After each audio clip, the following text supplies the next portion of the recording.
پروردگار بحروں بر، پروردگار بحروں بر۔ اعوذ باللہ من الشیطان الرجیم، بسم اللہ الرحمن الرحیم۔ ان اللہ وملائکتہ یصلون علی النبی یا ایہا الذین آمنوا صلوا علیہ وسلموا تسلیما۔ اللہم صلی علی سیدنا و نبینا و شفیعنا و مولانا محمد وعلی آل محمد وبارک وسلم۔ محترم خواتین و حضرات، السلام علیکم۔ پیام صبح کے ساتھ ایک بار پھر حاضر، میں ہوں آپ کا میزبان انیق احمد۔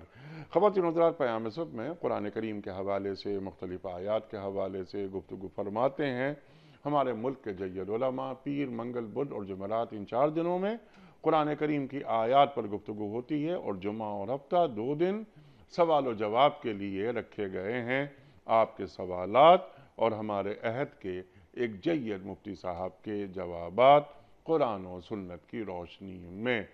خواتین و حضرات، آج ہم سورہ اعراف کی آیات 199 اور 200 پر بات کروائیں گے اپنے ملک کے ایک ممتاز عالم دین سے، ایک مفسر قرآن سے۔ خواتین و حضرات، مخاطبت ہو رہی ہے سرکار دو عالم صلی اللہ علیہ وآلہ وسلم سے کہ نرمی کا رویہ اختیار کیجئے۔ خذ العفو، بات ہو گئی معافی کا، عفو کسے کہتے ہیں یہ بھی ہم سوال رکھیں گے۔ وامر بالعرف وعارض عن الجاہلین وَإِذَا خَاطَبَهُمُ الْجَاهِلُونَ قَالُوا سَلَامًا۔ قرآن کریم کسی اور جگہ بھی ارشاد فرما رہا ہے کہ جب کوئی جاہل تمہارے منہ کو آئے تو انہیں سلام کر کے باوقار انداز میں ہٹ جائیے۔ یہاں اللہ فرما رہا ہے سرکار دو عالم صلی اللہ علیہ وآلہ وسلم سے کہ آپ نیکی کی، معروف کی تلقین کیے جائیے اور جاہلوں سے الجھیے نہیں۔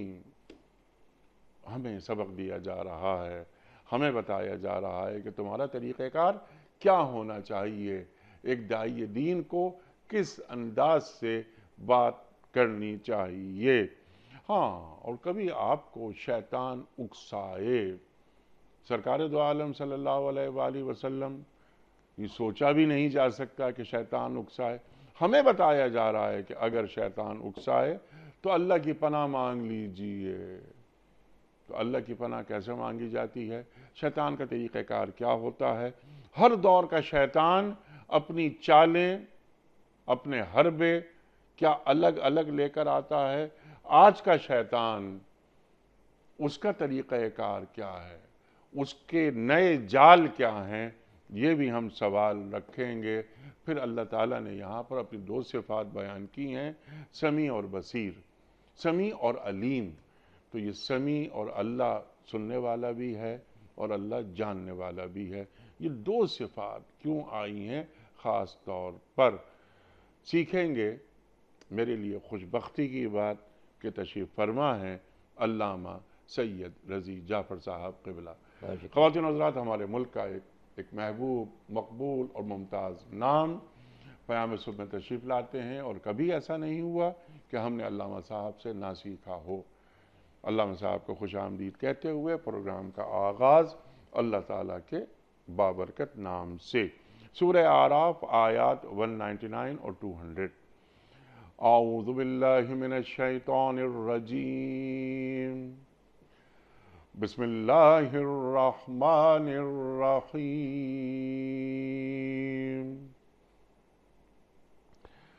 خذ العفو وأمر بالعرف وأعرض عن الجاهلين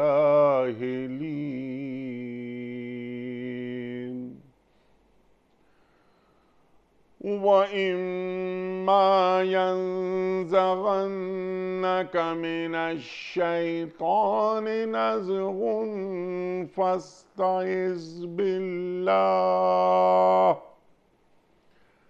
إنه سميع عليم۔ صدق اللہ العظیم۔ اے نبی صلی اللہ علیہ وآلہ وسلم، نرمی اور درگزر کا طریقہ اختیار کیجئے، معروف کی تلقین کیے جائیے اور جاہلوں سے نہ الجھیے۔ اگر کبھی شیطان آپ کو اکسائے تو اللہ کی پناہ مانگیے، وہ سب کچھ سننے والا اور جاننے والا ہے۔ خواتین حضرات، محترم علامہ صاحب کی خدمت میں اس سے پہلے کہ ہم رکھیں آج کے پروگرام کے حوالے سے پہلا سوال، کل کے پوچھے گئے سوال کا درست جواب اور آج کا سوال آپ کی خدمت میں۔ کل کا سوال ہمارا یہ تھا کہ صلح حدیبیہ کی کتابت کس صحابی نے کی تھی؟ درست جواب حضرت علی مرتضیٰ کرم اللہ وجہہ نے۔ آج کا سوال نوٹ فرما لیجئے، قرآن کریم کی کس صورت میں 2 مرتبہ بسم اللہ کا ذکر آیا ہے؟ سورہ نمل میں یا سورہ نحل میں یا سورہ نساء میں؟ جو درست جواب آپ سمجھتے ہوں روانہ فرمائیے۔ ہمارے فون نمبرز ہیں 00922134527 ہمارا دوسرا فون نمبر ہے 009221343000980۔ ہمارا ای میل ایڈریس ps@duniatv.tv، ہمارا SMS کا نمبر 3031 اور ہمارا واٹس ایپ کا نمبر ہے 009232182509194۔ حضرت ارشاد فرمائیے، چھوٹی چھوٹی 2 آیات، بڑے بڑے موضوعات، یہاں پر معاف کیجئے، درگزر کیجئے۔ سرکار دو عالم صلی اللہ علیہ وآلہ وسلم سے مخاطبت کرتے ہوئے اللہ ہمیں کیا تعلیم کر رہا ہے؟ اعوذ باللہ السمیع العلیم من الشیطان اللعین الرجیم، بسم اللہ الرحمن الرحیم۔ محترم منیق صاحب، آپ نے ماشاءاللہ ان دونوں آیتوں کا بھی انتخاب اپنے حسن نظر کی بنا پر بہت ہی عمدہ انتخاب ہے، اور آپ تو ویسے ہی بھی ماشاءاللہ سارے انتخابات آپ کے ہمیشہ اچھے ہوتے ہیں۔ الحمدللہ۔ آپ انیق بھی تو ہیں آخر۔ اللہ اکبر، اللہ اکبر۔ خذ العفو، جی، اپنا لو درگزر کو۔ سبحان اللہ، سبحان اللہ۔ یہ نہیں فرمایا کہ عفو، معاف کر دو، درگزر کر دو، نہیں، خذ العفو، اپنا لو۔ اس میں اہم پیغام یہ نظر آتا ہے کہ چونکہ انسان کو معاشرے میں ہر قسم کے انسانوں سے واسطہ پڑتا ہے، جاہلوں سے، ہر دھرم لوگوں سے، سازشی لوگوں سے، بد زبان لوگوں سے، بد مزاج لوگوں سے، تو یہ نہیں کہا کہ معاف کر دو، نہیں، خود العفو، اپنا لو اس بات کو کہ پوری زندگی اس پر عمل کرتے رہنا ہے۔ جو بھی تمہارے ساتھ بد مزاجی کرے، بد زبانی کرے، کوئی ایسی بات کرے جس کے دل کو تکلیف ہو سکتی ہے، دل چاہتا ہے کہ میں اس سے انتقام لوں، بدلہ لوں، اس کو بھی ویسے ہی کہہ دوں، نہیں، خود العفو، ٹھیک، اپنا لو اس بات کو، یعنی ہماری زندگی کا حسن بن جائے، ہماری عادت ثانیہ بن جائے، ہمارے مزاج کا حصہ بن جائے، کہ جب بھی کوئی ایسی بات ہو کہ جو پریشانی کا سبب بنے، رنجش کا سبب بنے، دل دکھانے کا سبب بنے، غصے کا سبب بنے، نہیں، خود رکھ، اس بات کو پیش نظر کرو۔ ظاہر ہے کہ قرآن مجید میں بہت سارے احکام سرکار دو عالم کے ذریعے سے ہم تک پہنچائے گئے ہیں۔ صلی اللہ علیہ وسلم۔ مقصد کیا تھا؟ مقصد پر تمام بنی نوع انسان کو ہدایت کے راستے پر گامزن رکھنا ہے۔ اسی لیے عربی کا ایک محاورہ ہے کہ بعض باتیں مخاطب سے کی جاتی ہیں مگر سنانا کسی اور کو ہوتا ہے، سنانا کسی اور کو ہوتا ہے۔ ٹھیک۔ اب مثلا قرآن مجید کی آیت ہے، بہت سخت ہے، بہت سخت ہے، لئن اشرکت لیحبطن عملک۔ اللہ اکبر، اللہ اکبر۔ ممکن نہیں تھا شرک سرکار دو عالم صلی اللہ علیہ وسلم جس کو مخاطب کی گئی، لیکن نہیں، اس میں ایک پیغام ہے دنیا کے لیے کہ شرک اتنی سنگین بات ہے، اتنی ناقابل برداشت بات ہے کہ اللہ نے اپنے نبی کو، اپنے محبوب کو مخاطب کر کہہ دیا کہ اگر یہ کیا گیا تو سارے عمل رابط ہو جائے گا۔ تو ظاہر ہے کہ اس میں مخاطب پیغمبر ہیں، لیکن پیغام پوری انسانیت کے لیے کہ نگاہ قدرت میں شرک انتہائی سنگین جرم ہے، اور ظاہر ہے کہ اپنے ہاتھ سے بت بنانا، پھر اس کو معبود قرار دینا۔ ہندوستان میں کروڑوں بت ہر سال بنائے جاتے ہیں، کروڑوں، عجیب بات ہے کسی کا مرد کا پیکر بناتے ہیں خوبصورت، وہ رام جی ہیں، کسی کا عورت کا پیکر بناتے ہیں خوبصورت تو وہ سیتا جی ہیں، اور عورت کا پیکر بنا کے اگر کو کالا پینٹ کر دیا تو کالی مائی ہیں، کسی انسان کا پیکر بنا کے اس میں ایک ہانسی جیسی سون بنا دی تو گنیش جی ہیں، کسی کا پیکر بنا کے ایک دم لگا دی تو وہ ہنومان جی ہیں، کسی کے 2 ہاتھ، کسی کے 4 ہاتھ، کسی کے 6 ہاتھ، جب تک بنا رہے وہ ان کی مخلوق ہے۔ ایک خاص تاریخ پر مندر میں رکھ دیا، اب وہ ان کے معبود ہیں۔ بیمار ہوں شفا دے دیجئے، بے روزگار ہوں روزگار دے دیجئے، بارش نہ ہو رہی ہو بارش نازل کر دیجئے، میرے گھر کا ماحول بگڑا ہوا ہے اس کو ٹھیک کر دیجئے۔ جو عاجز مطلق ہے اس سے سب کچھ مانگتے ہیں، جو قادر مطلق ہے اس سے کچھ نہیں مانگتے۔ یہ انسانی کی اتنی بڑی تجدید ہے کہ اپنے ہاتھ سے جس کو بنایا اسی کو اپنا معبود مانے۔ قرآن نے اسی بات کو کہا ان الشرک لظلم عظیم، ہر برائی ظلم ہے مگر شرک ظلم عظیم ہے، کہ انسان اپنے ہاتھ سے بناتا ہے اور پھر اس کو آگے سجدہ کرتا ہے۔ اور عجیب بات ہے کہ سرکار دو عالم حضرت محمد مصطفیٰ صلی اللہ علیہ وسلم کا سامنا کرنا پڑا انہی لوگوں سے، پہلی منزل میں انہی سے سامنا کرنا پڑا۔ مدینے میں یہود و نصارہ سے سامنا کرنا پڑا ہے، مگر بعثت کے بعد 13 سال مکے کے ان مجرموں سے سامنا کرنا پڑا جو اپنے ہاتھ سے بتوں کو بناتے تھے اور سجاتے تھے اور اس کو سجدہ کرتے تھے۔ جو قادر مطلق ہے اسے کچھ نہیں کہتے تھے، جو عاجز مطلق اسے سب کچھ کہتے تھے۔ یا یوں کہنا چاہیے کہ جو سب کچھ کر سکتا ہے اسے کچھ نہیں کہہ سکتے، جو کچھ نہیں کر سکتا اسے سب کچھ کہتے ہیں۔ جناب ابراہیم نے کیا کیا؟ ایک ہتھوڑا لیا اور سب کو چور چور کر دیا تاکہ دنیا پر واضح کر دے کہ دیکھو یہ کچھ نہیں ہے۔ یہ اپنا دفاع نہیں کر سکتے، تمہارا دفاع کہاں کر سکتے ہیں؟ اپنا کوئی فائدہ نہیں پہنچا سکتے، تمہارا فائدہ کیسے پہنچا سکتے؟ اپنے کو نقصان نہیں بچا سکتے، تمہیں نقصان سے کیسے بچائیں گے؟ تو پیغمبر اسلام مبعوث ہوئے مکے میں، زیادہ زندگی گزاری ہے بعثت کے بعد بھی مکے میں 13 سال۔ سامنا کن سے؟ ان بدبخت مشرکین سے جو اپنی عقل کو استعمال نہیں کرتے۔ بھئی ہمارا معبود کیسے ہو گیا؟ پیغمبر اسی بات سے روکتے ہیں، کہتے ہیں نہیں صاحب ہم یہ بات نہیں سنیں گے، ہم یہ بات نہیں سنیں گے، پتھر ماریں گے حضور کو، ناسزا کلمات کہیں گے، ساحر کہیں گے، مجنون کہیں گے، اور نہ جانے کتنے الزامات لگائیں گے۔ یہاں تک کہ آ گئے پیغمبر کے خلاف شکایت کرنے ان کے امام محترم سے کہ بے اگر بادشاہ چاہتے ہیں ان کو بادشاہ بناتے ہیں، کسی بڑے خاندان میں شادی کرنا چاہیں ان شادی کراتے ہیں۔ یہ ہمارے منہ تو کچھ نہ کہیں گے، ہمارے تو کچھ نہ کہیں۔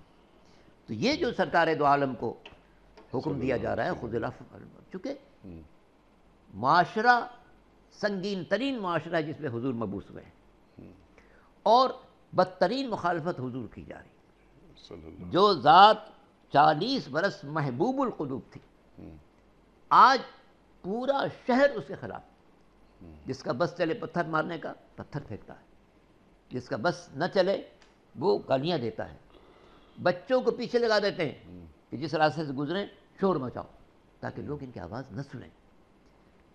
حکم دیا جا رہا ہے خذ العفو، اے پیغمبر ٹھیک ہے یہ باتیں کر رہے ہیں لوگ چھوڑ دیجئے، اپنا لیجئے کس بات کو؟ معاف کرنے کو۔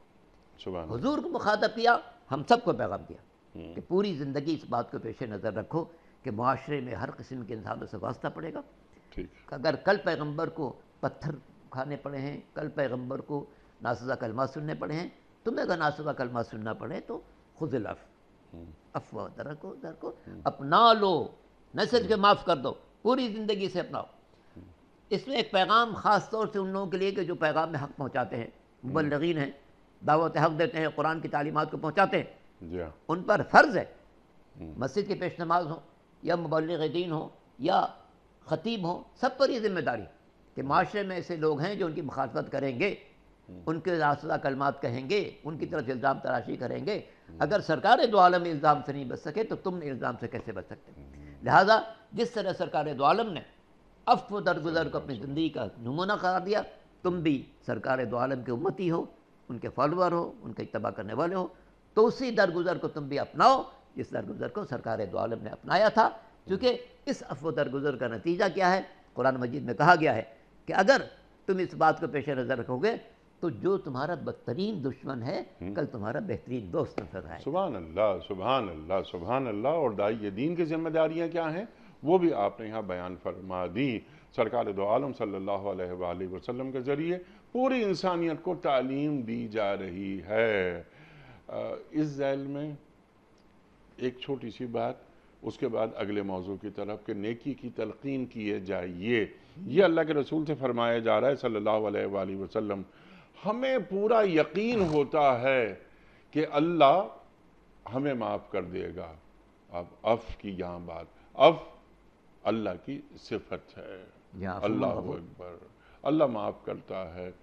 ہم نے علامہ صاحب اس توقع کے بعد، بلکہ اس یقین کے بعد کہ اللہ تعالی ہمیں معاف کر دے گا، کیا ہم لوگوں کو معاف کرتے ہیں؟ کیا ہمیں معاف کرنا آتا ہے؟ یا تخلقوا باخلاق اللہ، جناب اپنے اندر اللہ کے اخلاق پیدا کرو. جس طرح وہ معاف کرتا ہے تم بھی معاف کرو، جس طرح وہ کرم کرتا ہے تم بھی کرم کرو، جس طرح وہ مہربان ہے تم بھی مہربان بنو. اللہ اکبر، اللہ اکبر. تو کرو مہربانی تم اہل زمین پر، خدا مہربان ہوگا عرش بری پر. سبحان اللہ، سبحان اللہ. تو یعنی اللہ تعالیٰ کی جو تعلیمات ہیں اس کو کردار کے قالب میں ڈھالنا ہے کہ لوگوں کو معاف کرنا شروع کر دیں. اور یہ لوگ تو وہ ہیں کہ جو دین کے دشمن ہیں، یعنی یہ سنگین جرائم میں مبتلا ہیں، اذیتیں پہنچا رہے ہیں سرکار دو عالم صلی اللہ علیہ وآلہ وسلم کو. تو اللہ کے رسول صلی اللہ علیہ وآلہ وسلم انہیں معاف کر رہے ہیں. ہم اپنے لوگوں کو معاف نہیں کرنا معاف کرتے. یہی بڑی خرابی ہے کہ ہم اپنے لوگوں کو نہیں معاف کرتے. اللہ اکبر. حضور دشمنوں کو معاف کر رہے ہیں. لا تثریب علیکم اليوم. جناب جو قتل پر آمادہ تھے، جان لینے کے لیے آتے تھے، ان کو معاف کرتے. ان کو ہی معاف کر. انتم الطلقاء. انتم اللہ اکبر، اللہ اکبر. اس کے ساتھ ساتھ ان کو معاف، جیسے آپ نے بات فرمائی یہاں پر خذ کا معنی آپ نے لیا کہ اپنا لیجئے، اپنا لیجئے، صفت بنا لیں. صفت بنا لیں لوگوں کو معاف کرنا. اللہ اکبر. کیا کیجئے آپ؟ نیکی وامر کی بالعرف. اللہ اکبر. یہ دونوں باتیں تقریباً ساتھ ساتھ ہیں. جی اس سے اندازہ ہوتا ہے کہ جب انسان نیکی کی تلقین کرے گا تو بہت سے لوگ اس کو برا بھلا کہیں گے. ٹھیک. مبلغین کو بھی اس میں پیغام ہے کہ دیکھو تمہارا کام ہے نیکی پھیلاتے رہنا. ٹھیک. اور نیکی جب پھیلاؤ گے الزام تراشی آئے گی. اللہ اکبر. جب تک سرکار دو عالم خاموش تھے کوئی الزام نہیں لگا. جب سے انہوں نے پیغام حق دینا شروع کیا مخالفت شروع ہو گئی. اللہ اکبر. تو جس طرح سرکار دو عالم کو پیغام حق کے سلسلے میں زحمت اٹھانی پڑی تو بھی اٹھانی پڑ سکتی ہے. لیکن جس طرح سرکار نے تبلیغ دین کو نہیں چھوڑا تم بھی تبلیغ دین کو نہیں چھوڑو. وامر بالعرف، نیکی کی تبلیغ کرتے رہو. جی. اور نیکی کی تبلیغ میں الزام تراشی آئے گی، معاف کر دو. کوئی بدزبانی کرے معاف کر دو، کوئی بدمزاجی کرے معاف کر دو، مخالفت کرے معاف کر دو، لیکن اپنے فریضے کو جاری رکھو. سبحان اللہ، سبحان اللہ. کیونکہ فذکر ان الذکرى تنفع المؤمنین. تنفع المؤمنین. اللہ اکبر، اللہ اکبر. نتائج کی پرواہ نہیں ہو. بعض اوقات یعنی کبھی کبھار یہ داعی دین ان کے ذہن میں ایک بات یہ بھی آ جاتی ہے کبھی کبھار کہ ہم اتنی محنت کر رہے ہیں نتیجہ برآمد نہیں ہو رہا، لیکن نتائج اللہ پہ چھوڑ دینا چاہیے. اپنے کام بس جاری رکھو. حضرت نوح نے 950 برس تبلیغ کی، 80 آدمی ایمان لائے. 80 آدمی لائے. یعنی 10 برس میں ایک آدمی ایمان نہیں لاتا تھا، ورنہ تعداد 95 ہو جاتی. ٹھیک. کہاں 950 برس کی تبلیغ کا 80 آدمی ایمان لانے والے. اللہ اکبر. یعنی اس میں ایک بڑے پیغام ہے. پہلا صاحب شریعت نبی حضرت نوح علیہ السلام. جی ہاں. اور وہ 950 برس لوگوں کو سمجھا رہے ہیں. اور کیا سمجھا رہے ہیں؟ بھئی یہ بت مت مانو، اللہ کو مانو. یہ بت تمہارے کچھ نہیں ہے، مخلوق ہے تمہاری. نہیں صاحب یہ نہیں ہو سکتا. تو اس میں بھی پہلے ہی صاحب شریعت کے نظریے پیغام دیا جا رہا کہ دیکھو ہمارے نبی نے 950 برس تبلیغ کی، نہیں تھکے، عاجز نہیں آئے، آخر وقت تک پیغام پہنچاتے رہے. بندوں نے نہیں قبول کیا. آخر میں اللہ نے دیکھا کہ بھئی دنیا تو بالکل فاسد ہوئی، اس کو دھو دو. تو اس نے طوفان بھیج دیا. طوفان بھی کیا شان سے آیا. جناب نوح باہر کشتی بنا رہے ہیں، بہت بڑی کشتی. جانور بھی اس میں آئیں گے، غلے بھی آئیں گے، انسان بھی آئیں گے، ایمان لانے والے آئیں گے. اور بیگم صاحبہ اندر بیٹھی تنور پر روٹی پکا رہی ہیں. جی ہاں. اور بکبر فرما رہی ہیں کہ دیکھو ہمارے میاں کو کیا ہو گیا ہے، دور دراز پانی کا نشان نہیں ہے اور اتنی بڑی کشتی بنا رہے ہیں جیسے ہر طرف پانی ہو.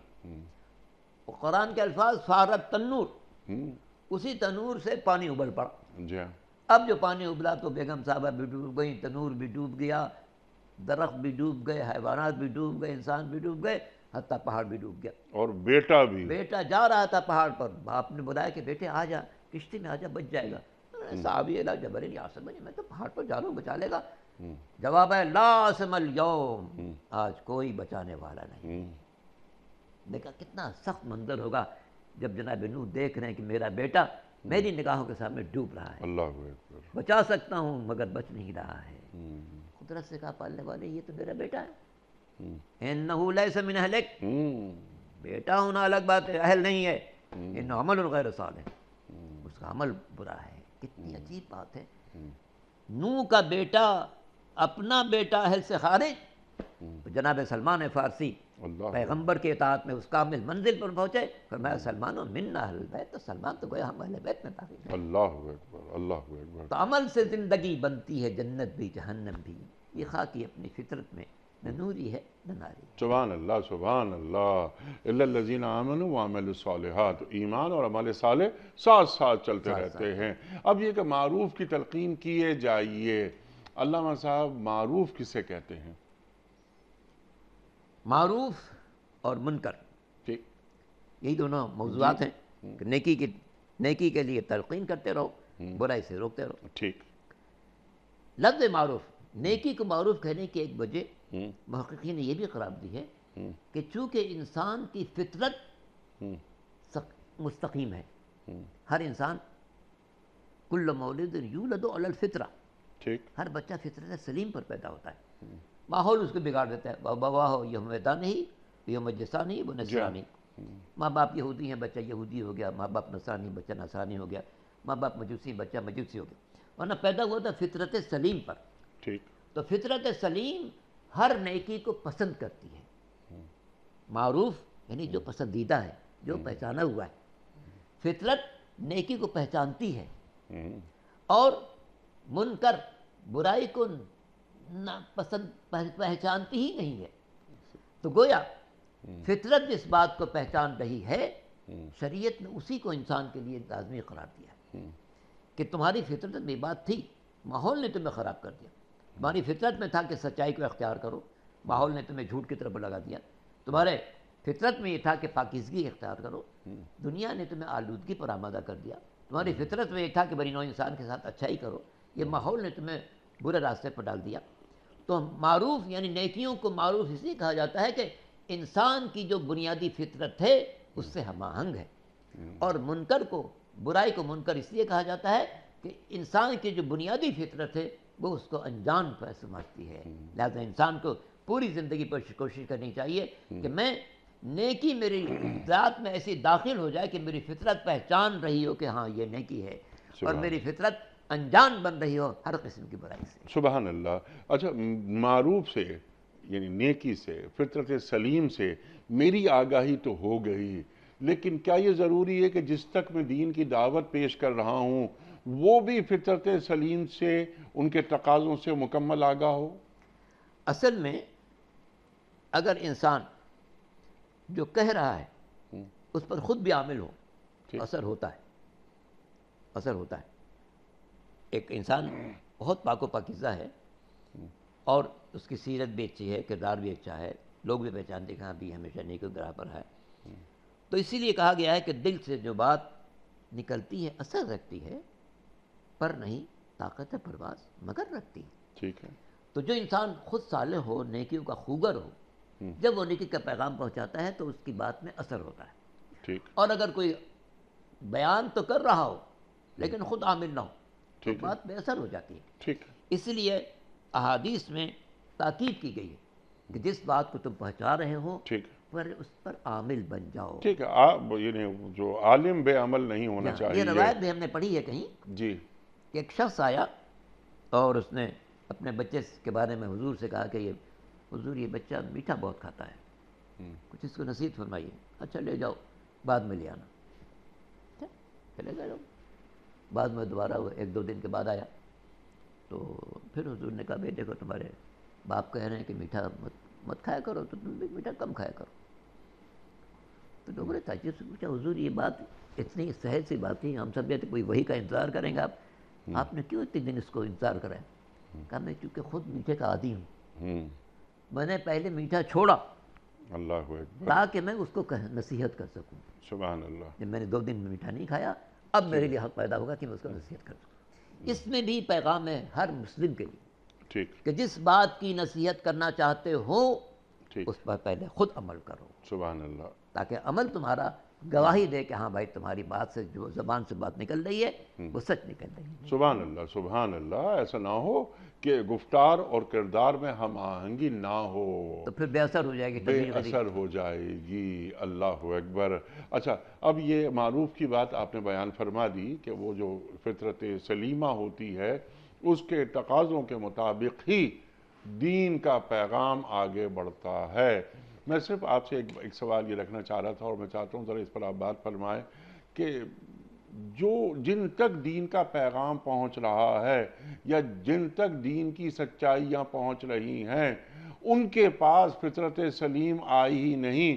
ختم اللہ علی قلوبہم وعلی سمعہم وعلی ابصارہم غشاوہ, وعلی ابصارہم غشاوہ.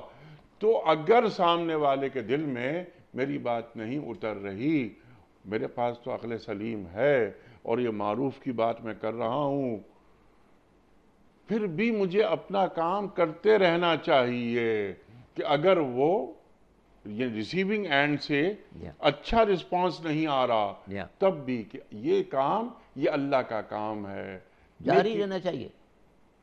کرتے جناب رہنا. نوح نے 950 برس زحمت برداشت کی, رکے نہیں. جی ہاں, پہلا صاحب شریعت نبی 950 برس بات کر رہا ہے. اس میں ایک پیغام ہے کہ دیکھو یہ مت فکر کرو کہ میری بات پر اثر ہو رہا ہے یا نہیں, ٹھیک, تمہارا کام ہے بات کو پہنچاتے رہنا. اسی لیے انبیاء کے لیے کیا گیا, ما علینا الا البلاغ, ٹھیک, ہماری ذمہ داری بات کو پہنچاتے ہیں.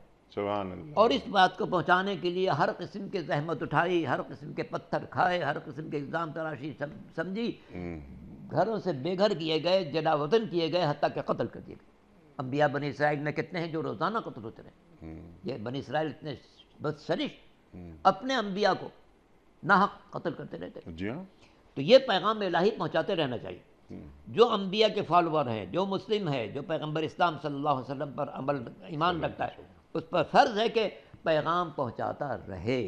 اور اسی کے ساتھ وامر بالعرف, نیکی پہنچاؤ, تو خذ العفو, اس میں جو تمہیں بدزبانی اذیتیں پہنچ رہی ہیں معاف کرتے رہو. یا ایھا الرسول بلغ ما انزل الیک من ربک, سرکار دو عالم صلی اللہ علیہ وسلم سے فرمایا جا اللہ اکبر. تو ختم نبوت ہو گئی, کار نبوت باقی ہے. واللہ یعصمک من الناس, واللہ یعصمک من الناس, اللہ ہمیں محفوظ رکھے گا, اللہ کا یہ وعدہ ہے. تو دین کا پیغام پہنچانے والوں کو جب اللہ کا ساتھ انہیں نصیب ہو گیا تو پھر کس بات کا ڈر. زندگی وقف کر دی ایک کام کے لیے, نیکی کے لیے, بس کافی ہے یہ. خود اس پر عامل ہو جاؤ, پھر پیغام کا اثر بھی ہوتا رہے گا. اور اللہ تعالیٰ حفاظت فرماتا ہے. واللہ یعصمک من الناس, واللہ یعصمک من الناس. سبحان اللہ, سبحان اللہ. اچھا, اب یہاں پر اگلی بات یہ فرمائی جا رہی ہے جو کہ بہت اہم نکتہ ہے, جاہلوں سے مت الجھیے. وَإِذَا خَاطَبَهُمُ الْجَاهِلُونَ قَالُوا سَلَامًا.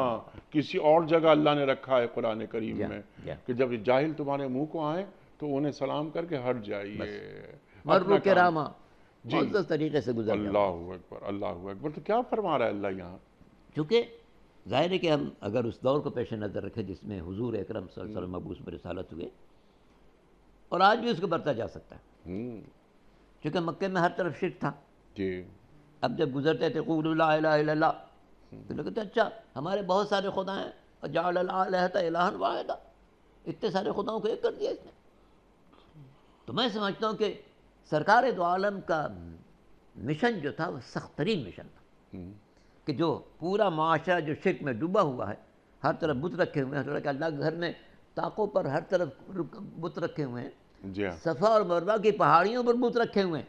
یہاں تک کہ مسلمانوں کے اسلام کے لانے کے بعد جب صحیح کرتے رہے تو ان کو شک ہوا کہ ان پہاڑیوں کے درمیان چلیں یا نہ چلیں, یہاں تو بت رکھے رہتے تھے. تو قرآن کی آیت ہے ان الصفا والمروہ من شعائر اللہ, اللہ کے نشانیاں ہیں. فلا جناح علیہما ان یطوفا بہما، کوئی عبارت نہیں، صحیح کرو، بت رکھے تھے رہنے تو کوئی بات نہیں، اس کی فکر نہیں کرو، تم اپنا کام کرو۔ تو معاشرے میں شرک پھیلا ہوا تھا۔ سرکار دو عالم کا مشن انتہائی سخت تھا کہ جہاں ہر طرف مشرک بھرے ہیں وہاں پر پیغام دینے کا نہیں، یہ تم کچھ بھی نہیں ہے۔ میں اس کو اکثر کہا میں نے کہ جو لوگ خیال کرتے ہیں کہ پیغمبر کا کام آسان تھا، ذرا جائیں اجودھیا اور وہاں پر جا کے مشرکین کے سامنے بتوں کے خلاف بات کریں، تب ان کا اندازہ ہو کہ پیغمبر کا کام کتنا سخت تھا، اللہ اکبر، کتنا سخت تھا۔ ہم اگر جائیں اجودھیا اور وہاں جا کے بتوں کے خلاف بات کریں، بچ نہیں آ سکتے، ٹھیک، وہیں پر اتنی مرمت ہوگی کہ الامان والحفیظ۔ تو اس سے اندازے کے ساتھ جناب ابراہیم علیہ السلام ہو جو بتوں کے آگے ہتھوڑا لے کے پل پڑے اور سب کو تہس نہس کر دیا، پوری قوم اٹھ کر ان کو آگ میں جلاتے، اللہ نے ان کو بچا لیا، یا نا رکونی بردن و سلامت، اے آگ تو سلامتی بن جاؤ، ٹھنڈی ہو جا، ٹھیک، کہ اللہ نے بچایا، واللہ یعصمک من الناس۔ اسی طرح سرکار دو عالم 13 برس مشرکین ان کی آواز سنتے رہے، آخر میں تو ایک نہیں سب مل کے قتل کر دیا۔ تو اللہ نے انتظام کیا کہ نہیں اے پیغمبر اب مکہ نہیں رہا آپ کے قابل، آپ مدینہ تشریف لے جائیے۔ تو واللہ یعصمک من الناس، اللہ آپ کو بچائے گا۔ اللہ نے کفار و مشرکین سے بھی بچایا، منافقین سے بھی بچایا۔ منافقین نے ہر ممکن کوشش کی، یہود و نصارہ خاص طور سے یہودی کتنے موقع ایسے جنہوں نے پتھر پھینکنا چاہتے تھے رسول کے سر مبارک پر، حتیٰ جب آپ تبوک سے آ رہے تھے تو منافقین نے چاہا تھا کہ اونٹی کو بھڑکا دیں، گر پڑے حضور شہید ہو جائیں، لیکن واللہ یعصمک من الناس، اللہ بچانے والا ہے۔ ان تمام واقعات میں ہر اس شخص کو جو پیغمبر کے مشن کو دنیا کے سامنے پھیلا رہا ہے یقین رکھنا چاہیے کہ میں اگر حق کا کام کر رہا ہوں، اخلاص سے کر رہا ہوں، صرف خوشنودی خدا کے لیے کر رہا ہوں، رسول کے پیغام کی اشاعت کے لیے کر رہا ہوں، تو یقیناً اللہ اس کو بچائے گا، اللہ اس کی حفاظت کرے گا۔ ہمارا کام ہے کہ ہم رسول کے فرمان کو صحیح سمجھیں، ٹھیک، مطالعہ کریں اور دیکھیں کہ حضور نے کس موقع کے لیے کون سی بات ہمیں فرمائی، کیونکہ مواقع بھی ہوتے ہیں، کون سی بات کہاں کرنی ہے اس کا موقع ہے۔ حضور اکرم ایسا بھی ہوا کہ گزر رہے ہیں اور لوگوں نے بدزبانی شروع کر دی کہ دیکھو بھائی یہ باتیں کر رہا ہے، یہ کیسی باتیں کر رہا ہے، ہمارے بتوں کو برا کر رہا، تو اس موقع پر کہا کہ نہیں مرو کراما، آپ گزر جائیں، آپ گزر جائیں، چھوڑ دیں ان کو، قالوا سلاما، ان کو سلامتی کے ساتھ یہاں سے گزر جائیں، کیونکہ وہ موقع نہیں کہ بات کریں ان سے، بات کریں گے الجھ جائیں گے یہ لوگ۔ ٹھیک، تو اس لیے مواقع دیکھنا پڑتے ہیں، مبلغ کے لیے بھی فرض ہے کہ وہ موقع کی بات دیکھے، کس موقع کون سی بات کہنی ہے، ٹھیک، اسی کو کہے گا حق، لیکن دیکھنا یہ کہ یہ موقع ہے یا نہیں۔ اسی لیے قرآن ایک اور کہا کہ کلم الناس علی قدر عقولہم، لوگوں سے بات کروں ان کی عقلوں کے مطابق۔ تو یہاں پر جب یہ موقع ہو کہ ہمیں محسوس ہو کہ نہیں بات کہنے سے فتنہ و فساد پھیلے گا، بات کہنے سے جھگڑا پیدا ہو جائے گا، ہم وہاں پر بات نہ کریں، بلکہ جو لوگ ہمارے خلاف بات کر رہے ہیں ان کے پاس سے ہم آسانی سے سلامتی کے ساتھ گزر جائیں، سبحان اللہ، سبحان اللہ، تاکہ ہماری انرجیز ضائع نہ ہوں۔ زائل نہ ہوں اور ضائع نہ ہوں، اور اپنا کام جو فوکس کیا ہوا ہے وہی کام آدمی کرتا رہے، کیونکہ وقت کم ہوتا ہے، آدمی کے پاس زندگی تھوڑی سی ہوتی ہے، اور اگر وہ قرآن کریم اور دین کے پیغام کو پھیلانے میں لگ گیا تو اسے اپنا وقت بہت ہی احتیاط سے خرچ کرنا چاہیے، خرچ کرنا چاہیے، ضائع نہ کرے۔ ضائع نہ کرے کہ کیا جوہلا سے بات کی جائے، انہیں سلام کرتے ہوئے گزر جاؤ، کہ بس کہ مرو کراما، آپ رہیے یہیں، وَإِذَا مرو باللغو مرو کراما، کراما۔ اللہ اکبر، اللہ اکبر، کیا بہترین بات اور نسخہ اللہ تعالیٰ نے یہاں تجویز کر دیا کہ ہاں بھائی ہم لغویت تمہاری ہو رہی ہے، سلامتی، اچھا بھائی، خدا بس یہ کہ تم اور ہمیں بھی سلامتی دو ہاں، اور ہم چلے خدا جاتے ہیں، اللہ اکبر۔ اچھا اب علامہ صاحب سرکار دو عالم صلی اللہ علیہ وآلہ وسلم کے ذریعے ہمیں امت کو اور تمام انسانیت کو بتایا جا رہا ہے کہ اگر کبھی شیطان آپ کو اکسائے تو کیا کیجئے، اللہ کی پناہ مانگ لیجئے۔ تو جب اس طرح کے کام ہوتے ہیں، جب نیکی کی بات کی جاتی ہے، اللہ اکبر، جاہل الجھتے ہیں، شیطان جوابی کارروائی کے لیے الجھاتا ہے اور اکساتا ہے، تو فوراً اللہ کو یاد کر لیا جائے کہ اے اللہ مجھے تیری پناہ چاہیے، مجھے تو محفوظ رکھ ان جاہلوں سے۔ تو یہ بات ایک تو بالکل واضح ہو جاتی ہے اس میں. آج کا جو شیطان ہے بڑا خطرناک ہے. تو ہر زمانے کے شیطان کی چالیں کیا مختلف ہوتی ہیں؟ جناب علی، شیطان کا بنیادی کام تو وہی ہے جس نے اللہ سے کہا ہوا لأغوینہم اجمعین ٹھیک. الا عبادک منہم المخلصین. اللہ اکبر. اے پالنے والے، لأغوینہم، لام تاکید شروع میں ہے، نون ثقیلہ بعد میں ہے.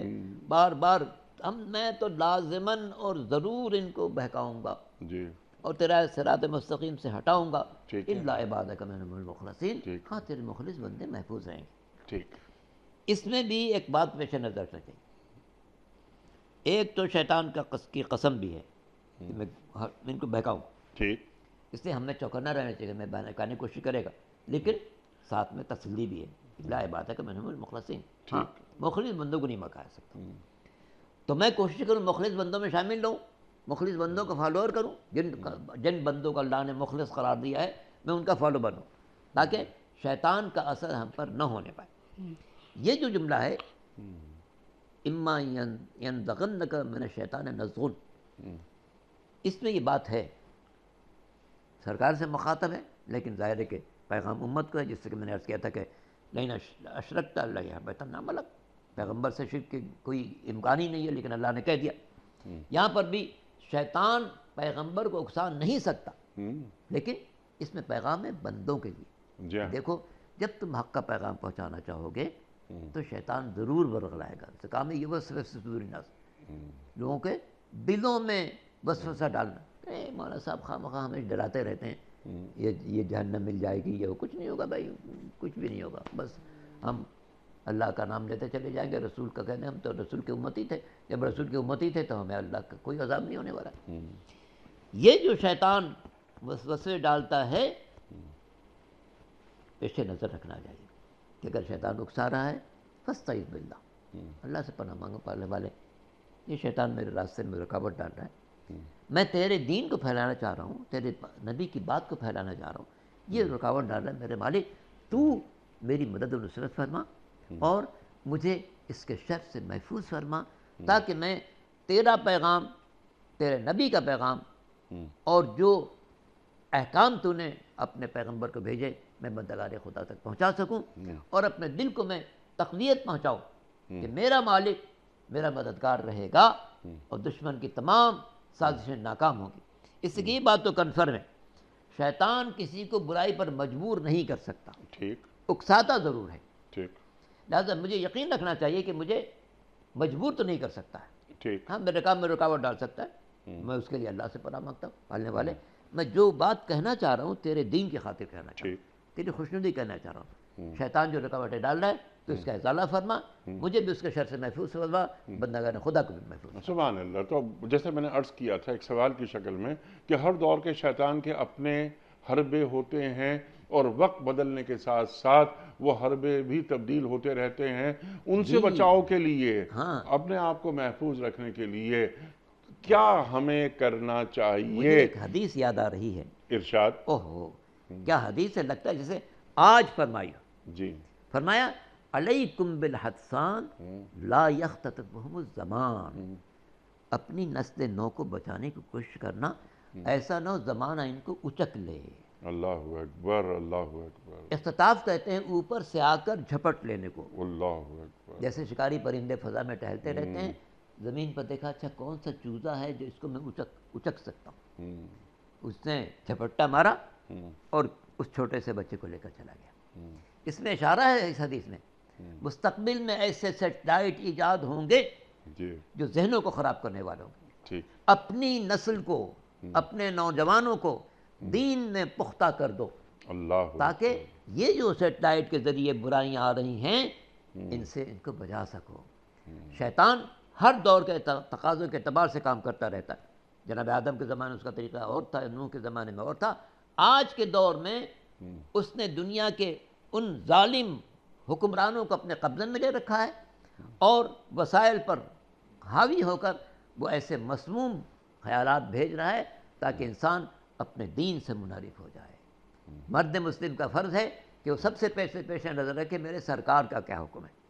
مجھے یاد ہے میں ایک دفعہ ہاسپٹل میں تھا اور آپریشن کے سلسلے میں، تو ایک بڑے معالج ہیں، نام لینے کی ضرورت نہیں ہے، مجھ سے کوئی بات کرنے لگے کہ جناب ایسے کیسے کرنا چاہیے، ویسے کیسے کرنا چاہیے. میں نے کہا جناب میں لکیر کا فقیر ہوں. ہیں آپ تو بڑی روشن فکری کی باتیں کرتے ہیں، لندن جاتے ہیں، امریکہ جاتے ہیں، کینیڈا جاتے ہیں، تو آپ لکیر کے فقیر کیسے ہوتے؟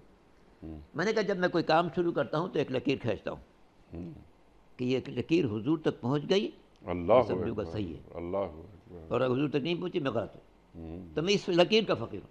سبحان اللہ. اگر یہ لکیر حضور تک پہنچا دیتی ہے تو میں کام کو صحیح سمجھتا ہوں، اگر حضور تک نہیں پہنچاتی تو میں کام کو غلط سمجھتا ہوں. اگر بہو نہ رسیدی تمام بھول حبیست. تو یہ انسان کو یقین رکھنا ہے، مرد مسلم خاص طور پر یقین رکھے کہ میرے سرکار کا جو حکم ہے وہ ابدی ہے، حتمی ہے، یقینی ہے، اور اسی میں میری فلاح و بہبود وابستہ ہے. اگر اس یقین کو اس نے حاصل کر لیا تو پھر حضور کے پیغام پہنچانے میں اسے کوئی مشکل نہیں پیش آئے گی. شیطان کے وسوسے سے جاری رہیں گے، رحمان کا فرمان بھی جاری رہے گا. اگر شیطان اکسا رہا ہوگا، رحمان ہمیں اس کے شر سے بچا رہا ہوگا. سبحان اللہ سبحان اللہ. اچھا علامہ صاحب بس لاسٹ 2 منٹس، آپ نے بہت اہم بات فرمائی، اور جو آپ نے ابھی ذکر کیا سرکار دو عالم صلی اللہ علیہ وآلہ وسلم کا فرمان کہ اولاد کو، نسلوں کو کیسے محفوظ بنایا جا سکتا ہے، تو ٹوڈوز کرنے کے کام، یعنی قرآن سے قربت، تمسک بالقرآن ایک بنیادی بات یہ ہے. لیکن جب والدین ہی اپنی نسل کو بچانے پر آمادہ نہیں ہوں گے، کیا ان کا تعلق ہے قرآن کریم سے؟ اگر اولاد کوئی سوال کرتی ہے تو نہ اس کا جواب ماں کے پاس ہے نہ باپ کے پاس ہے. تو ہم اپنی نسلوں کو کس طرح محفوظ رکھیں کہ آج کے شیطان سے ہم لوگ اس کے حربوں کو جان سکیں اور اپنے آپ کو پہچان سکیں. اصل بات یہ ہے کہ ہماری تعلیم تو بہت ہے، تربیت نہیں ہے. ٹھیک. تربیت کے لیے لازمی ہے کہ ماں باپ خود بھی اچھا مطالعہ کریں، سرکار دو عالم کے حیات طیبہ کا مطالعہ کریں، دین کے احکام کا مطالعہ کریں، دین کی باتیں جو بہتائی گئی ہیں تفاسیر کا مطالعہ کریں، احادیث کا مطالعہ کریں، تاکہ بچوں کے ذہن میں جو سوالات پیدا ہوتے ہیں ان کا تشفی بخش جواب دے سکیں.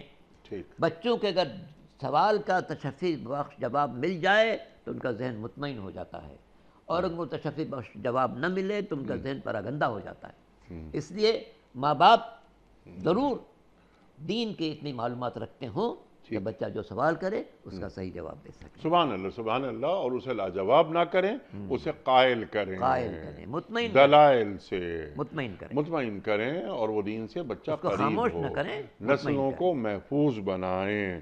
اس کے لیے والدین کا پہلے دین سے باخبر ہونا اور با علم ہونا بہت ضروری ہے. اور جو آج کی نئی ایجادات ہیں اور شیطان کی بات چالیں ہیں، ان پر بھی گہری نظر رکھنی ہے، اور بچوں کے ساتھ وقت گزارنا سیکھیں. لازماً ان کو قریب کریں، ان کو اپنا دوست بنائیں. اور یہ جو ہر ایک کے ہاتھ میں ایک موبائل ہے، اس میں الا بلا بہت ہے، ٹھیک، اچھی باتیں بھی ہیں اور الا بلا بھی بہت ہے. تو نظر رکھیں کہ بچہ الا بلا میں لگا ہوا ہے یا اچھی باتوں میں لگا ہوا ہے.